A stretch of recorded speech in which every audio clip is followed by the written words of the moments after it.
दोस्तों right handers के मुकाबले लेफ्ट हैंडर्स की संख्या दुनिया में काफी कम है और एक रिपोर्ट के अनुसार वेस्टर्न देशों में सिर्फ 10% लोग ही लेफ्टी यानी कि बाएं हाथ से काम करना पसंद करते हैं। लेकिन लोगों में हमेशा यही बहस होती रहती है कि आखिर इन दोनों में सबसे बेहतर कौन है, लेफ्ट हैंड वाले या फिर राइट हैंड वाले। तो इस सवाल का जवाब वैज्ञानिकों ने दुनिया के सामने रखा है, जिसके बारे में आगे आज इस वीडियो में हम जानेंगे और साथ ही जानेंगे कि कुछ लोग लेफ्टी होते ही क्यों हैं, लेफ्टी और राइटी में से बेहतर कौन है। इस पर तो बहस चलती ही रहेगी, लेकिन हम आपको थोड़ा वैज्ञानिकों की रिसर्च के बारे में बता देते हैं। कौन लेफ्टी होगा और कौन राइटी यानी कि कौन दाएं हाथ का इस्तेमाल करेगा और कौन बाएं हाथ का, ये आंशिक रूप से जीन के द्वारा निर्धारित होता है।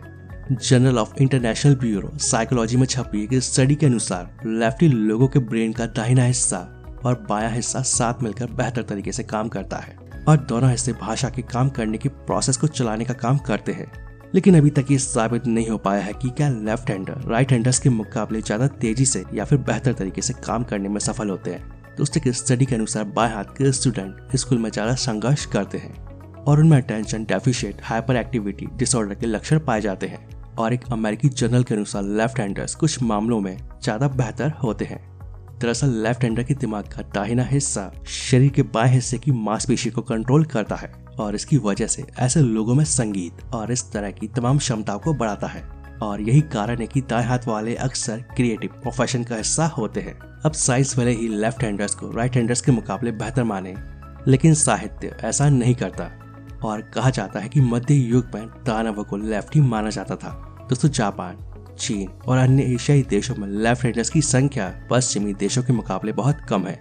लेफ्ट और राइट हैंड के बारे में एक जेनेटिक थ्योरी कहती है कि किसी का राइट हैंडर होना या लेफ्ट हैंडर होना माँ के गर्भ में ही तय हो जाता है, क्योंकि बच्चों को पेरेंट्स से एक खास तरह का जीन विरासत में मिला होता है और इसे लेफ्ट हैंडर जीन कह सकते हैं।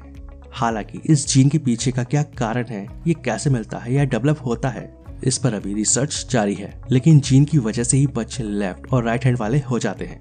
दोस्तों किसी व्यक्ति के लेफ्टी होने की पीछे की वजह को लेकर कई सारी रिसर्च हुए हैं, लेकिन कोई एक मत नहीं बन पाया है। दरअसल 6 महीने की उम्र से ही नवजात शिशु लेफ्ट हैंड या राइट हैंड का इस्तेमाल करना शुरू कर देते हैं और यही चीज आगे चलकर उनकी आदत बन जाती है। और कुछ हद तक ऐसा भी माना जाता है कि जेनेटिक कारणों की वजह से ऐसा होता है। जैसे अगर माता या पिता लेफ्टी है तो कुछ हद तक इस बात की पॉसिबिलिटी रहती है कि बच्चे भी लेफ्टी हो सकते हैं।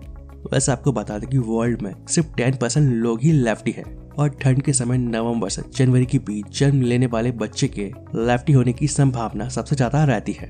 एक रिसर्च में दावा किया गया है कि रोजमर्रा की जिंदगी में आमतौर से अलग अलग कामों को करने के लिए दाहिने हाथ के इस्तेमाल की जरूरत होती है और आबादी के करीब 90% लोग दाहिने यानी कि राइट हैंड से काम करते हैं और जबकि सिर्फ 10% लोग ही अपने लेफ्ट हैंड से काम करते हैं।